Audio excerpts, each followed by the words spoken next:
This isn't the kind of game that we're talking about. But part of me kind of wishes that it was.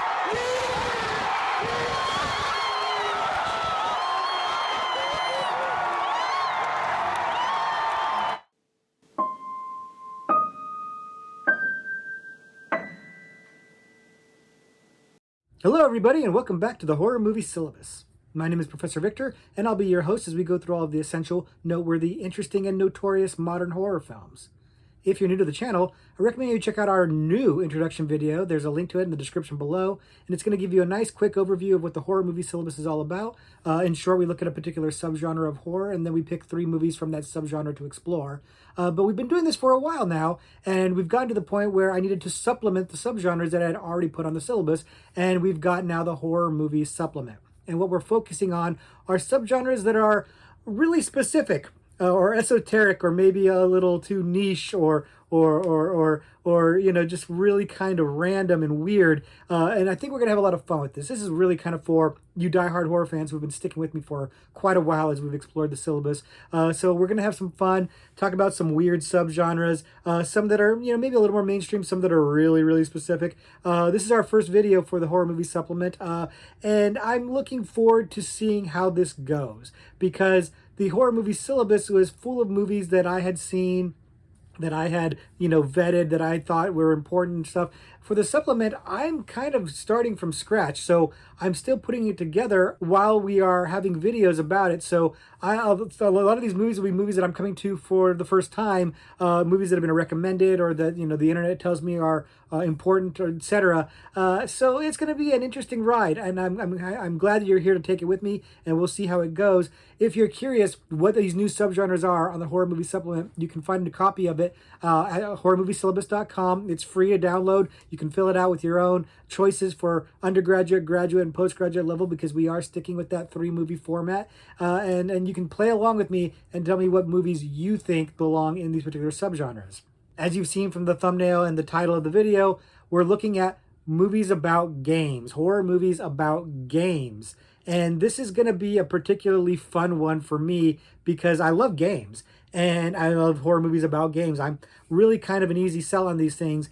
So I'm really looking forward to digging into movies about this. But here's the thing. We already have looked at some movies about this. And this is one of the challenges of the Horror Movie Supplement, is that I can't repeat movies that I've already talked about on a video and that I've already used on the syllabus. So it's a bit of a challenge to me for subgenres, in particular subgenres like this, where I can't use Saw and I can't use Ready or Not. These are movies that would obviously fit here, but I've used them elsewhere in other subgenres. So I have been challenged with trying to find additional movies, and I found them. And I think we're going to have a good time talking about these movies, because we've got some ones that I think are really fun, really innovative, really interesting, and I think we've got some that are a little bit more notorious for not being as innovative or interesting, and we're going to talk about all of that as we dig into these, and of course we'll be ranking them in undergraduate, graduate, and postgraduate level, and in this case I think they're going to go in order of how obscure they are. I think they're going to get more obscure as we go on, but I think it'll be interesting to look at these movies and see how well they use the game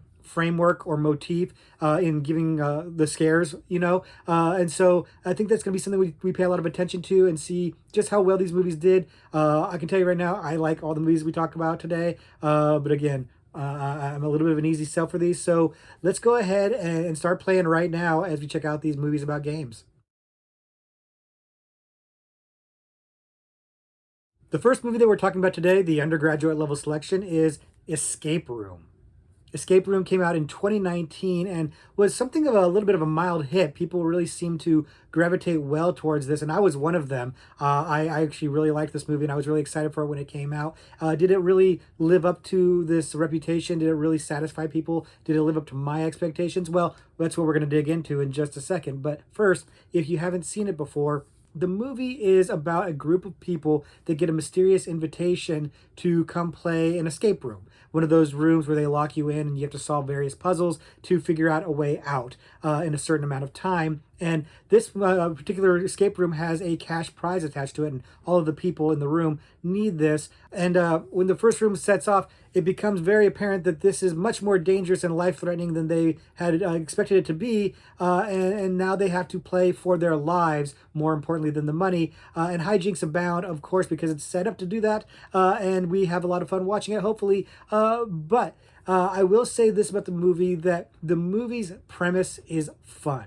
I am a fan of those escape rooms, those places where you can go and solve the puzzles and stuff like that. I like stuff like that. I've done it a few times with my friends, and I really enjoy it. And I'd like to say we're pretty good at it. We have almost always gotten out. There's one time where we just fell short. Those kind of experiences are really kind of up my alley. It really kind of works for me. It plays to my sensibilities. So a movie using that as its premise is already really in my wheelhouse. And then they've done a pretty good job with the setup because they've kept it very mysterious. We know about as much as the characters going in, what's going on. They're all kind of lured there by the promise of money or the challenge of a fun game, or in many cases both.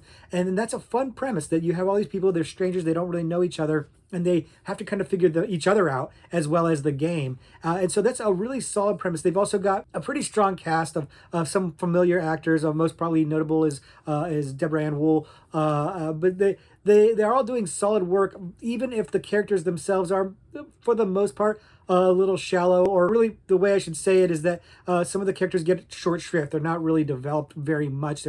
I wouldn't go so far as to say caricatures, but they're not really depth-driven characters. And what you do get in terms of depth for a couple of the characters maybe is a little bit trite. And that's okay, because the centerpiece of the movie, the focus of the movie, the reason why you came is the games, the escape rooms, the clues and the puzzles and the dangerous traps. And that's where the movie is really shining. That's where it really is having a lot of fun. The first room winds up being really, really cool. And then they jump into another room and then another room, each room leading to another room as they escape from one into another, out of the frying pan into the wintry fire, if you will. And I get a lot of enjoyment out of that. I get a lot of enjoyment of seeing them solve the puzzles, seeing what kind of imaginative rooms they come up with.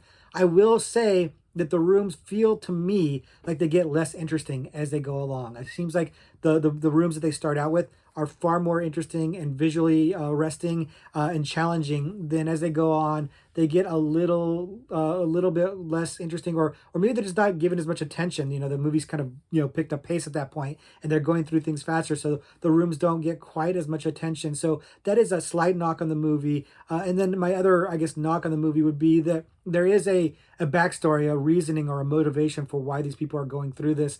That is, if you've seen the show Squid Game, it's very parallel to that. The whole concept of Squid Game aligns very much with the movie Escape Room. And in both cases, I find the explanation to be a little basic, maybe a little trite, maybe a little underwhelming. And so when Escape Room shifts gears and kind of starts delving into the mythology of the whole situation and the explanation and background, it starts to lose me a little bit, if I'm being honest. I liked it more when it's focused on the traps, the mythology of it, the sinister background. Less so. It's a minor quibble. I still have a really good time with the movie. Like I said, it's really well paced. It's cast fairly well, and it's shot pretty well. The director, Adam Robitel, is he does quite a bit of horror from what I can tell. The thing that jumped out at me is Taking of Deborah Logan. That's a movie that's really, really good that he directed. So he's got skills, and I think that they're on display here. While it's not a particularly flashy movie or anything like that, it's a solid directorial effort. It keeps things moving. You never get bored, and it's dumping a lot of information on you, and it's there's not much you can do about that in terms of exposition, but he does a decent job of delivering it quickly enough and interestingly enough that you don't feel like you're just being told everything. So it's a perfectly serviceable directing job, and the movie is fun. Like I said, it's tailor-made for me, so maybe I'm a little biased here, but I did have a lot of fun with it, and apparently a lot of other people did too, because it was a success, enough so that it was given a sequel. I would say that the sequel is equal parts more the same and also lesser than the original. I didn't really enjoy it as much. It did feel like they were kind of trying to explore this world a little bit more, and I don't really care about the world as much. And the puzzles were not anything more interesting than what we'd seen before. The game, the games, the rooms, and so I'm less enamored of the sequel as I am of the original. the original solid work. I enjoy it, and if you like these kind of moves, or if you like escape rooms, definitely check this one out because it's an easy breezy, ride. It's not a terribly complex movie. It's not when it tries to get complex, it gets a little, but it's a fun one. It's a fun ride. It's an easy watch, and I think you'll have a good time with it. And if you have seen it, let me know if you agree with me on this because I have a warm feeling about this one. I'm not effusive about it. I don't think it's amazing. I don't think it's a must see, but I had a good time with it. Did you have a good time with it? Let me know in the comments. But if you haven't seen it, I would say it's worth your time and to check out and have a good time. And of course, if you do, come back and let me know what you think of it. The next movie that we're talking about today, the graduate level selection, is Would You Rather?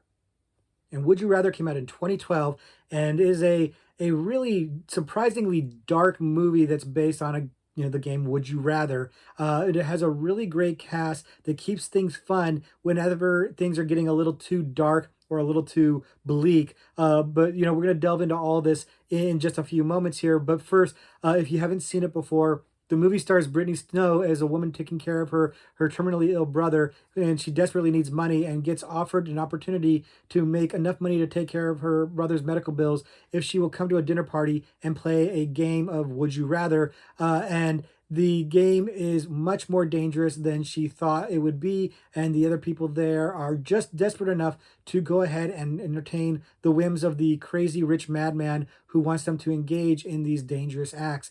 And hijinks abound, of course, as they always do.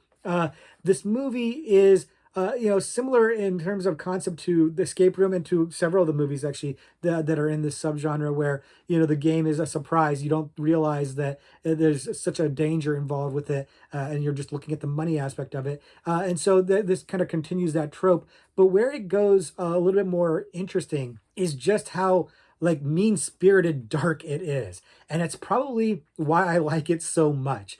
The movie does seem like it's going to be, kind of a fun romp through some, scary, games that are, dangerous or maybe even torturous. And it is, but you get the impression it's going to be a lighter ride than it actually is. You've got Brittany Snow from Pitch Perfect, and you know me, I love some Pitch Perfect, and I love Brittany Snow. I think she's great. She was most recently in X and was fantastic in it. So I'm a fan of hers, but you get the impression by her casting that this is going to be, not a necessarily PG-13 movie because it's not, but just a little bit more lighthearted and fun horror than the darkness you're about to get. And then of course you've got Jeffrey Combs playing the benefactor, the rich guy who wants to do this, and he is chewing scenery. He is at his Herbert West best here, just really kind of almost mustache twirly villain, and it really works because it is a counterpoint to how bleak the rest of the movie actually is. Just when you think the movie's going to lose you a bit, it really keeps you entertained because he is so much fun to watch. He is giving it his all here. He really is a key reason why this movie works well and a key reason why I like it so much. But the whole cast is filled out with people who are really solid, people you would probably recognize, like John Hurd's in there, June Squibb, you guys would probably recognize her, Robin Lord Taylor, if you like Gotham, he was Penguin in the Gotham series, Sasha Grey is in it, who I'm told is an adult film star, but I'm not really very familiar with her work. But the cast is solid, and it's important because it's another one of these movies where you're basically kind of in one setting for the most part of the movie, and so you kind of need these actors to really bring it home and kind of keep the movie going, and they need to be believable, and you need to kind of connect with them a bit, and you do. I think that it's a testament to this movie that the characters, while not given a tremendous amount of backstory, do enough with the performances and with what interactions they have to give you an idea of who to like, who not to like, who to root for, and you are rooting for certain people and you're rooting against other people, and that is what makes the movie fun for me. Is you're kind of invested. You kind of have that idea of what would you do if you're at the table, and what decisions would you make, and would you go these routes, because it becomes something of a morality play. It becomes something of this issue of, can you make people betray their values and stuff. And that's where I think the movie gets really kind of nihilistic and mean spirited, and I think this is why some people don't like this movie, is because it's kind of a mean movie. It does have a lot of dark and bleak things happening in it, and you're really seeing the underbelly of human nature, the disappointing and frustrating parts of human nature, and it really can leave you feeling hopeless, I guess. The movie is not really an uplifting movie, and if there's a message to it, it is that the world kind of sucks, and then sometimes the people who are kind of underprivileged and whatnot really do get exploited and get the short end of the stick, and it really is kind of dark. But what's interesting is I think a lot of the people criticize this movie because of that, but that's not what they say. They often kind of complain about the torture porn aspect of the movie, which is fair because it's coming out, probably towards the tail end of the torture porn craze. But it's still kind of lumped in a lot of times with those kind of movies. But if you watch this movie, it does kind of pull its punches. It's not really as graphic as like a Saw movie or something like that. It really is kind of pulling its punches a little bit in terms of showing the graphics. It does cut away a little bit, but the implications of what's going on and what it does show is enough to give you that icky feeling. The violence will still resonate even if you're not actually seeing the really, really gory stuff. It's not hostile, but it gives you enough of enough on screen to give you the feeling of hostile, the sensibility of hostile, that disturbing feeling that you get from hostile. So I think that's really effective. I think that's a really cool thing. But unfortunately, I think people criticize it, kind of like Texas Chainsaw Massacre. People's minds tell them that it's worse than it actually is on screen. But I just find that very effective. I think that this is kind of a torture porn movie light, or a torture porn movie with a more fun premise, and yet still very, very dark. And again, the darkness to me comes less from the violence than it does from the behavior of, well, just basically pretty much everybody in the movie, even Brittany Snow. Like, just seeing people compromise themselves. Like Brittany Snow, right from the get go, when she's eating meat as a vegetarian because she's being offered money to eat meat, right off the bat, you're just kind of getting this like unsettled feeling of just like ickiness. You kind of want to take a shower afterwards, and so I think that's incredibly effective. And this movie really hits for me. I'd seen this a while back, and revisiting it for this video, it still holds true. I still really like this movie. I like the bleakness of it. I like the bleak ending. I like just how it goes there, how it really wasn't afraid to show these despicable acts by people that wind up being despicable or get pushed into being despicable by a despicable person. Really just I don't know, you kind of hit for me. And of course the game aspect of it, the would you rather, having to choose between two potentially unfavorable things, is a good premise. I really like that setup. So overall this movie's working for me on all counts. It's well paced, it's well directed, it's well acted. I like the way it's shot. I like that they, have just enough gore to keep you interested and keep you grossed out, but not enough to like really put you over the edge. To me, it's a really good movie. I like this one very much and would definitely recommend it, but with the caveat that it's not going to be for everybody. So if you're a little bit more sensitive, or if you're just really kind of bummed out and need something a little more uplifting, this ain't the movie for you. Not right now, at least. This is kind of one to watch to even off if you're like feeling a little bit manic. Watch this and let it bring it back down a little bit. But I'm betting a few of you have seen this movie. This movie does have a little bit of a following, and it did get somewhat of a mainstream buzz. It wasn't like a huge mainstream hit or anything like that, but people know about it. So let me know what you think of it in the comments below if you've seen it, because like I said, I really like this movie a lot, but I am aware that there are a lot of people out there that do not. And if you're one of those, I'd love to hear your thoughts on it too. Don't worry, I'll be polite in discussing it with you, but I am interested in hearing the counterpoint. So if you've got that, leave it in the comment below and we'll have a discussion. And the last movie we're talking about today, our postgraduate level selection, is Series 7, The Contenders. Series 7 came out in 2001 and is a movie that's definitely more under the radar than the movies we've talked about previously. This one seems to not be as well known, and it's one that I kind of would think would be a cult favorite, but doesn't seem to really have that following. And it might be because it's little seen, it's out of print on physical media. I don't think it ever got a Blu-ray release, so it's just not getting enough opportunities to be discovered. So we're going to change that and talk about it right now. If you haven't seen it before, the movie's set in an alternate reality near future where people are chosen at random to participate in a game show called The Contenders. It's a reality TV show where 6 people are chosen at random, given guns, and the last one left standing is the winner. And if you can win 3 seasons in a row, you get your freedom. You don't have a choice, you have to play. And we are watching a whole season, like we're binging it, like a marathon you would see on MTV, and you're seeing it shot as if it was the TV itself. You're you're watching the TV show itself. And hijinks abound, and they get kind of crazy here. But I won't spoil it too much for you in case you haven't seen it, and probably most of you haven't, because like I said, this movie doesn't seem to be very well known. I saw this movie when it came out and I went nuts for it. I really loved this movie, and I kept talking to people about it, and people had never heard of it, and it just really didn't seem to resonate or didn't find its audience, and it's an unfortunate thing because I really, really do enjoy this movie, and I enjoy it in part because I just think it's well made and fun to watch, and I think in part because of the satirical aspect of it. It really is taking a satirical bent on reality television and like American culture of violence in general, and it's a little ahead of its time because in 2001, it's kind of the nascent stages of reality TV with things like Survivor and Big Brother, stuff like that. And this movie is satirizing that really, really well. You know, it's giving you the premise of, you know, would we as a society watch for entertainment people trying to murder each other? And at least in my case, I'm only slightly embarrassed to say, yeah, man, I would watch this show. I would watch the hell out of this show. It is shockingly compelling to watch these ordinary people get a gun thrust in their hands and get pitted against each other, and knowing they really have no choice. They have to compete. I imagine it's the same sensibility getting tapped into that like the Romans would tap into when they had like the gladiator fights in the Colosseum, you know, and people getting eaten by lions and stuff like that. I imagine it's the same kind of thing that it is tapping into, because when I watch this movie, it's like it sucks me in. Like if I was flipping channels and I caught this, I would absolutely stop and I would wind up watching the whole darn thing because it just captivated me right off the bat. The movie starts out with a rather shocking scene of a woman killing somebody in a convenience store just out of the blue in the middle of broad daylight on camera. And right from that get-go, I'm hooked. And this woman, a pregnant woman, played by Brooke Smith, who is not the most famous of actors, but you'd probably recognize her if you saw Silence of the Lambs, because you probably sang along to Tom Petty with her before she got thrown in a pit.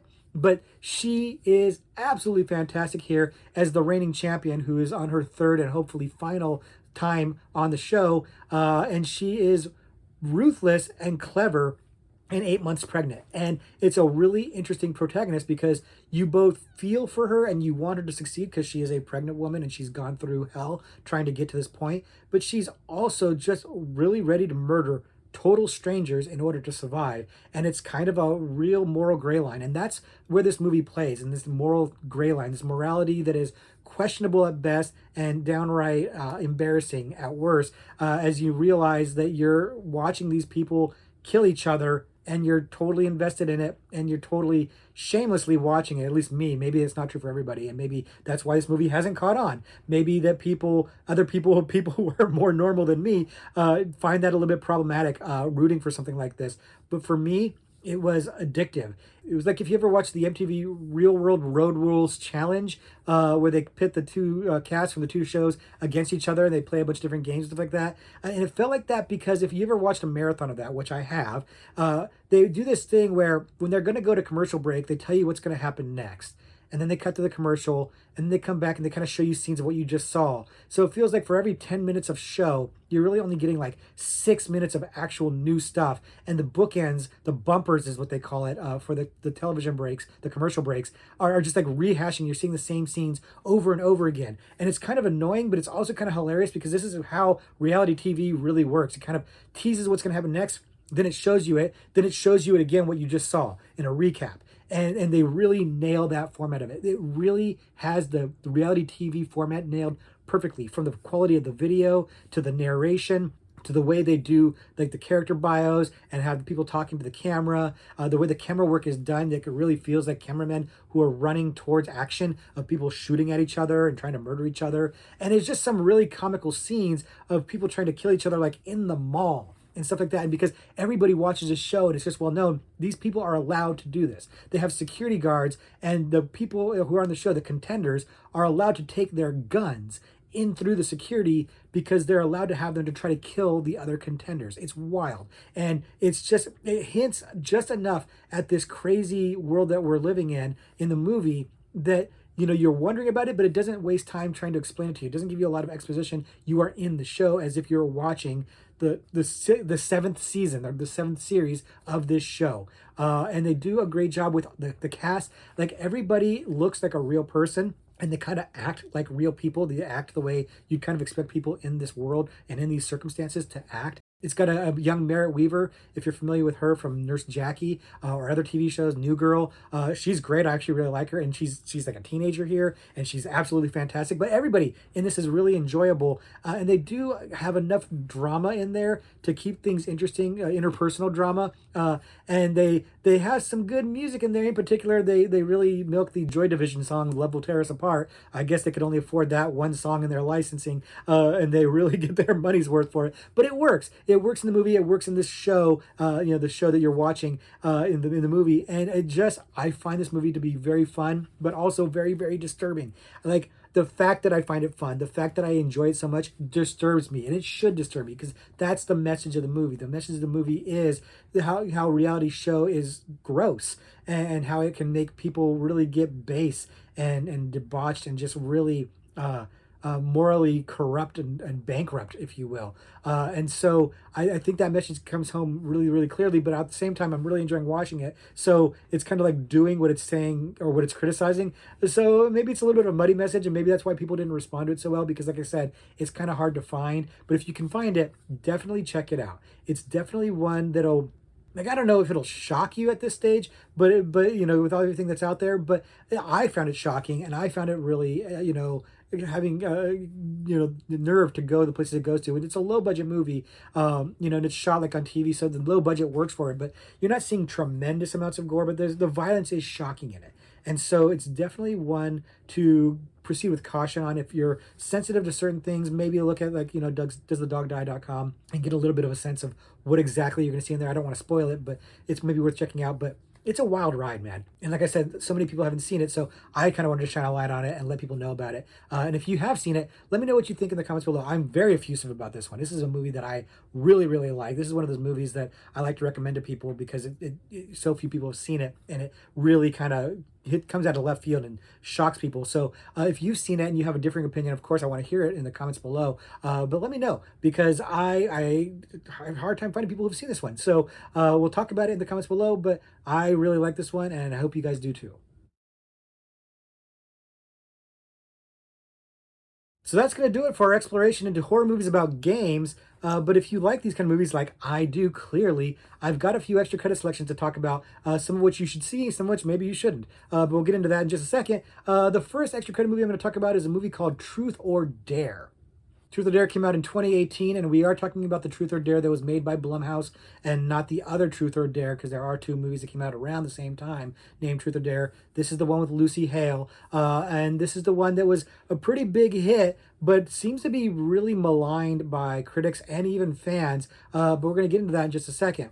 First, if you haven't seen it before, the movie is about a group of friends who are on vacation in Mexico, and they come across a man who convinces them to play Truth or Dare, but they don't realize that the game is cursed. And by playing it, they have let this evil demon spirit thing out that is going to require them to tell truths or do dares, or else something really, really horrible is going to happen to them. And the hijinks abound, as you can imagine they would in a movie like this. But the hijinks themselves are maybe probably what's at the crux of the debate on this movie.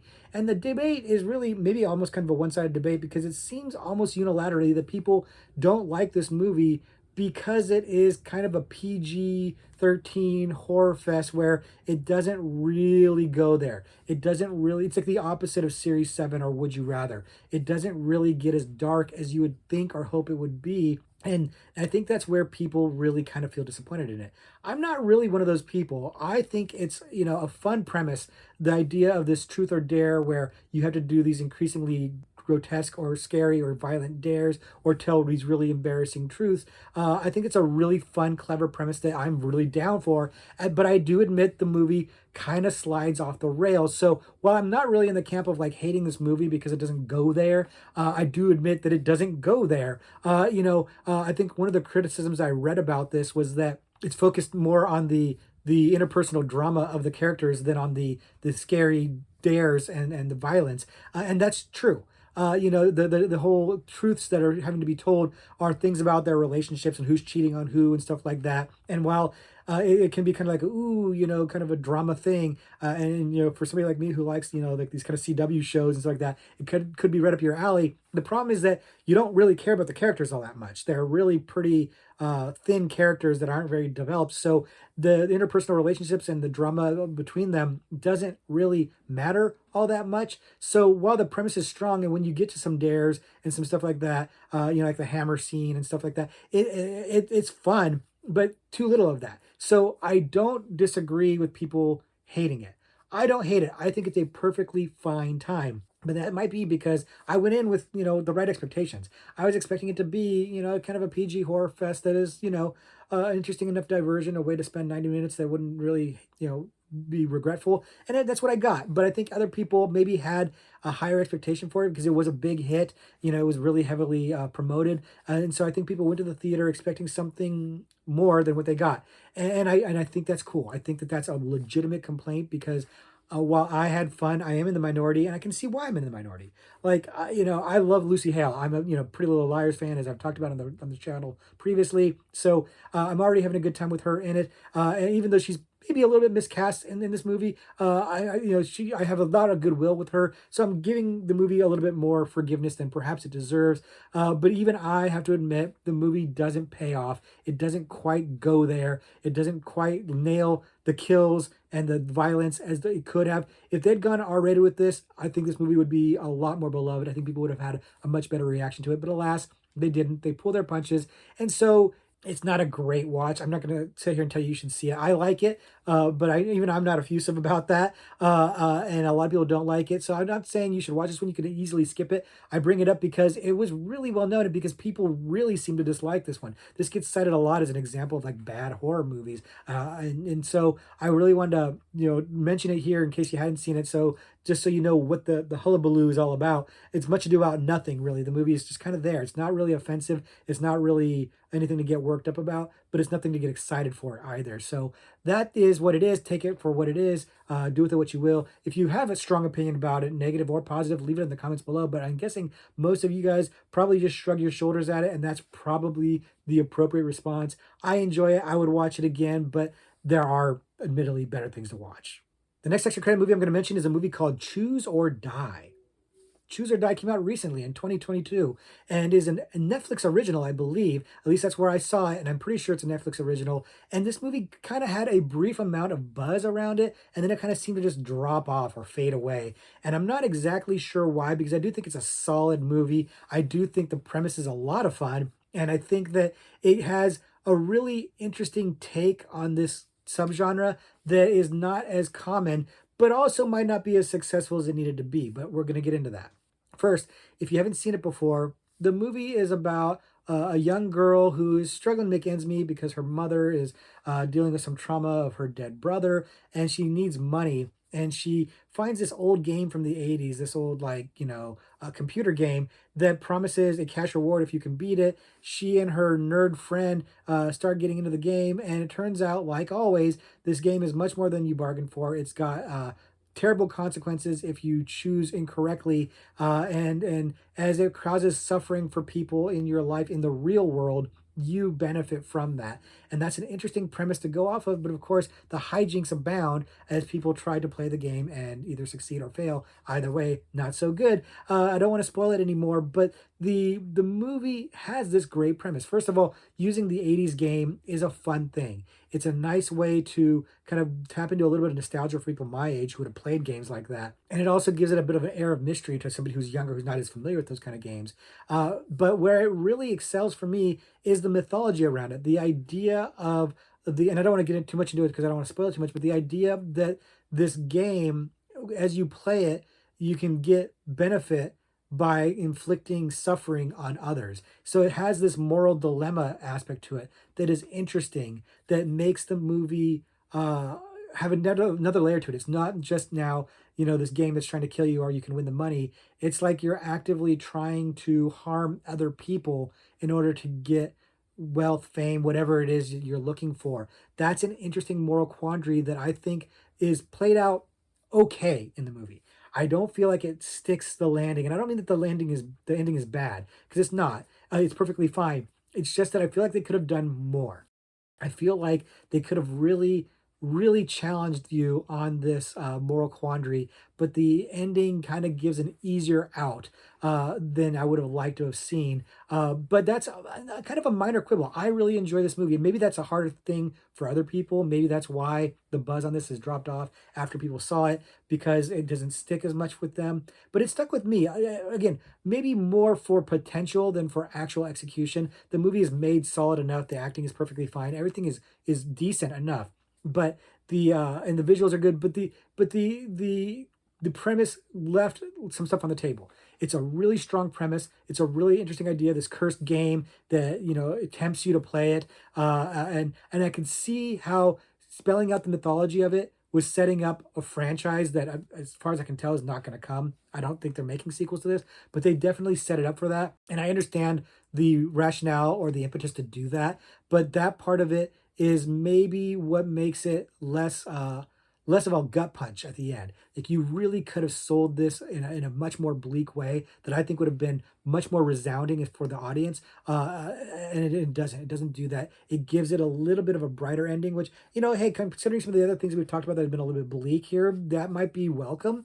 And maybe that would be a little bit more fun. But for me, it would have just had a little bit more of an emotional heft if it ended a little bit more bleak than it does. But that's, again, a nitpick. I actually really enjoyed this movie. I enjoy the concept of the game. I enjoy how some of the choices in the game itself were dramatized. Some of them were done a little cheaply. Again, it's a low budget movie, and so some of them are a little bit cheap. You don't see some stuff. Some stuff's off screen, but that was not a big issue for me. Some of the interpersonal drama stuff was a little bit thin. Some of the stuff with the dead brother, but again, none of this was bad enough for me to stop enjoying the movie. The movie was fun for me. I liked it. One caveat: you'll see a lot of times that it's advertised as starring Robert Englund.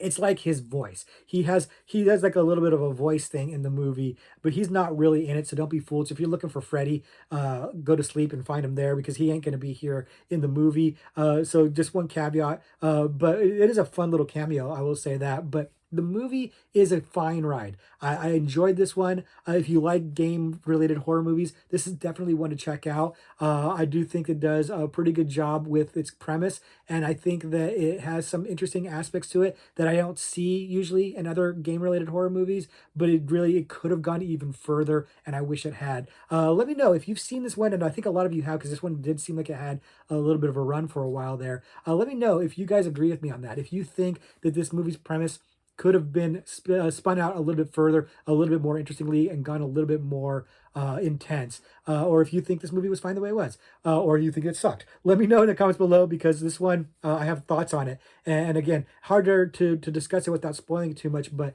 I do want to have a little bit more conversation in the comments below if you've seen it. And if you haven't seen it, of course, check it out. And the last extra credit movie I'm going to mention is a movie called Game of Death. Game of Death came out in 2017 and is an interesting movie because it seems like it should be a cult favorite. It has all the makings of being a cult favorite, and yet it doesn't seem to have that reputation. In fact, it is kind of like hard to figure out anything about this movie at all. I don't even think it has a Wikipedia entry for it. It really does seem to be off of everybody's radar, and it's a shame because it is a surprisingly good time and maybe the funnest of the extra credit movies that I'm going to talk about today. If you haven't seen it before, the movie is about a group of young people who are hanging out together and decide to play this board game called Game of Death. And they are each put a finger on there, and it takes a blood sample of them, and it immediately tells them that they have to kill 24 people, or one of them is going to die every hour by having their head explode. And they think it's a joke, but when one of their heads explodes, they realize it's not a joke, and things go nuts as part of them decide to go and try to kill 24 people, and the other part of them try to stop them, and hijinks abound, of course, as they always do. And in this case, the hijinks really do live up to the hype. Unlike Truth or Dare, this movie is shockingly violent and gory. It really blew me away because I went into this movie knowing next to nothing about it. It was recommended by a friend of mine. They said I would like it, and they were right, because I really got into this movie. And early on, you're dealing with a bunch of vacuous teenagers, or maybe they're in their early 20s. I don't even remember. And I'll be honest, the characters are very thin here. There's only one or two that are really noteworthy at all. The rest of them are just caricatures and not very interesting or in depth. But they are doing their teenager things. They're partying. But then when the game gets played, and things start going sideways, it sucked me in so fast, because the violence is fast and shocking and just gruesome and grotesque. I mean, the people's heads are exploding. So these kids wind up covered covered in blood, going on this murder spree, if you will. And it's just shocking. It's shocking to me. The gore is hilariously fun because you're just not expecting it. It comes out of nowhere and it's just gory and over the top and wonderful. The car accident scene in particular is a highlight, but there's just so many fun scenes like that. If you like gore, and you know me, I like me my gore. So yeah, I'm down for this at all. Now, there's some aspects of this that are kind of weird. There's a brother and sister duo, and there's like this incestual overtone to it that is wildly uncomfortable and strange. And the brother in particular is just very strange. He's a bit off. And there's this aspect to this that, they're having this moral quandary thing that we've kind of talked about a lot here on this video. And the people in this movie, they're kind of, brushing up against this moral quandary, this moral dilemma, this philosophical debate about it, but they don't ever really go there. And it's hard for me to say what the theme of this movie is, like what the message is they're trying to send, because it's real muddy. It's really unclear. If they're trying to say something deep, I'm not getting it. And the messages that it's sending are, at worst, contradictory, but at best they're convoluted and hard to figure out. Is it trying to make a commentary on desensitized young people? Maybe. Is it trying to make a commentary on American violence? Probably. I don't know. Like, I don't know if it's trying to say anything deeper, and I kind of don't care. I don't care because what it is trying to do is have fun with some gory kills and some surprising stuff. It really is kind of an insane movie that just wants to revel in grossness and like a ludicrous premise that is actually fun. Kill 24 people or your head's going to explode is silly. It's a silly concept that totally worked for me. It totally worked. It gives you a bit of a ticking clock without explaining what that ticking clock actually is. It's a little nebulous, exactly the rules of the game. And I know I've read some reviews of this that they kind of complain about that. I don't care. I don't care. The movie worked for me so well. It's fun. It's fast paced. It gets to the mayhem really quickly. It didn't end the way I thought it was going to end. And it really, like I said, I don't know if it's sending a message that's important, but it did send a message to me that, don't take things too seriously. Have a good time with this. And I did. And that's what I would recommend you guys do too. If you check this one out, and I would recommend it to people who like gory stuff like that, violent things. This is definitely a fun ride, but don't take it too seriously. Don't try to nitpick it too much. Don't try to suss out the rules of the game too much, because I don't think it's super tight. I don't think that the script is super tight, and it's not. The dialogue is, the kids talked believably enough to me. Like they sounded like millennials at the time, and so sure, I'll buy into this, young millennials. But I don't know. I had no problems with it. Like I said, I've read some negative reviews of this. I don't see what the people are seeing and that are negative about this. I had a good time with this.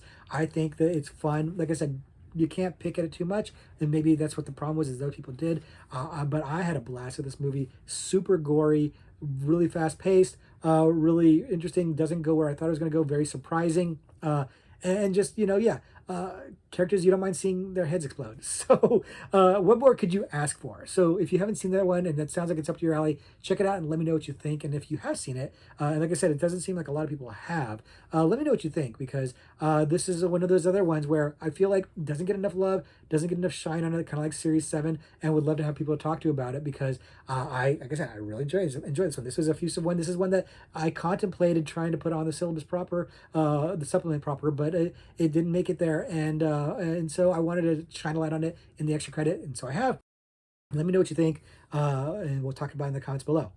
So that's going to do it for our first horror movie supplement video about game-related horror movies. And I don't know, what do you think? Did it go well? I thought it went well. The subgenres are going to get even more esoteric than this as time goes on, and I think we're going to have a blast with it. But hopefully you are interested in checking out some of these movies if you haven't seen them before, because they are fun. They're meant to be fun for the most part, and if you like games, board games, video games, games like tag and stuff like that, this is the subgenre for you for sure. It really resonates for me, and I think it would for you guys as well. So if you haven't seen these, that's your cue to go check them out. But right now is my cue to check out a horror trivia pursuit card. As you guys know, if you are familiar with the channel, I like to pick a horror trivia pursuit card, read it here on camera, and then try to answer it and see if I know what I know. And since this was a movie where there's a lot of killers, let's go with the killer category on the card.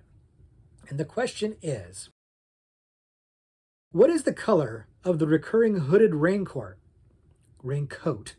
worn by the killer in 1976's Alice, Sweet Alice? What is the color of the recurring hooded raincoat? Now, here's the thing. I think I've seen Alice, Sweet Alice like years ago, and I'm talking like 35, 40 years ago, okay? I'm talking a long time ago, and I don't remember pretty much anything about it. But I have an idea in my head of an answer. And I don't know if it's because I actually remember this somehow, or if I'm conflating it with something else that is very obvious in my mind, and I'm just can't get it out of my head. And I think it's the latter rather than the former. Honestly, I think that my answer that I'm thinking of is because I'm thinking of another movie with a hooded figure in a raincoat.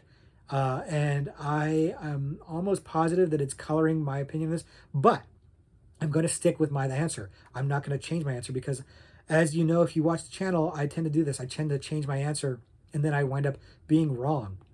I would have talked myself out of the right answer. So I'm going to stick with my answer. Now, obviously, I'm prattling on a little bit, and this is to give you guys a little bit of time to think about it. But yeah, I think we've given you guys some time to either you know this or you're going to kick a guess like I am, right? So let's guess together if we don't know. So I'm going to tell you my guess. So lock in your answer right now. My guess is the color red.